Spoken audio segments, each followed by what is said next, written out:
सभी ग्रामवासी सम्मानित और आप महिलाएं सब वैसे रामफल और ये करते रहते हैं प्रोग्राम। मैंने देखा, आपकी वीडियो भी देखी। पूरी टीम का धन्यवाद है।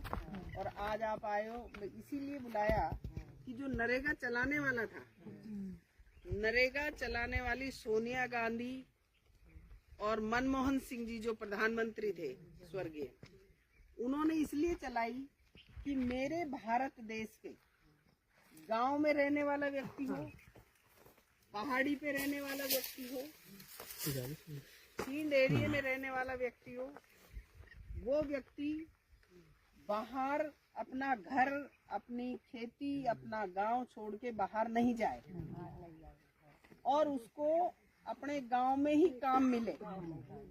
और पूरे भारत देश के लिए ऐसी ये योजना बनाई सोनिया जी ने। उनकी सोच थी कि कोई भी महिलाएं बाहर मजदूरी पे अपने बालक बच्चों को छोड़कर नहीं जाए और अपने गांव में काम करे, और चाहे थोड़ा ही काम करे पर उसको रोजाना का पैसा मिल जाए, तो उसका दाल रोटी का गुजारा हो जाए, बच्चे स्कूल चले जाएं सरकारी स्कूल में पढ़ने के लिए।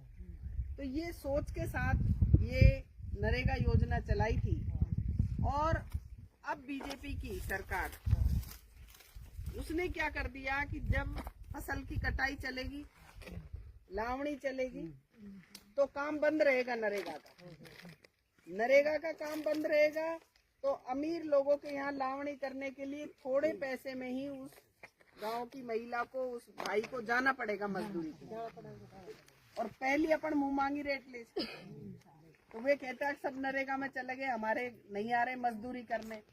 तो एक तो हमको मजदूरी करवाने पे मजबूर कर रही है ये सरकार। 2 महीने हमारा काम क्यों बंद करेगी जब तक लावणी चलेगी, फसल की कटाई चलेगी, चाहे बाजरे की चले, चाहे गेहूं और ये सरसों की और चने की चले। तो जब काम बंद कर देंगे, और उससे भी बड़ा जो ये काम कर रहे हैं कि अंगूठे से हाजिरी लगानी पड़ेगी और मोबाइल पे फोटो खींचनी पड़ेगी। अब तुम्हारे यहाँ झोड़ में तो ये काम ही नहीं करता, मोबाइल या नेटवर्क ही नहीं आता। अब बताओ कि यहाँ नेटवर्क नहीं आएगा तो यहाँ कैसे गांव वाले मजदूरी करेंगे। और दूसरी बात, पहले तो गांव का सरपंच और गांव वाले कहते साहब यहाँ तालाब खोदेंगे अपन, यहाँ खेत पे मेड लगाएंगे अपन, यहाँ ग्रेवल सड़क की आवश्यकता है। तो ऐसा काम गांव वालों की इच्छा से, सरपंच की मर्जी से ही अपने काम करते थे। अपनी मर्जी से भाई 100 आदमियों ने अपन रोजगार देना है, 3 महीना इनने दे दियो, 2 महीना उन दे दियो, इतना दिन उन्हें दे दियो। कभी भी 4-6 महीने तो लगातार चलता ही नहीं है काम।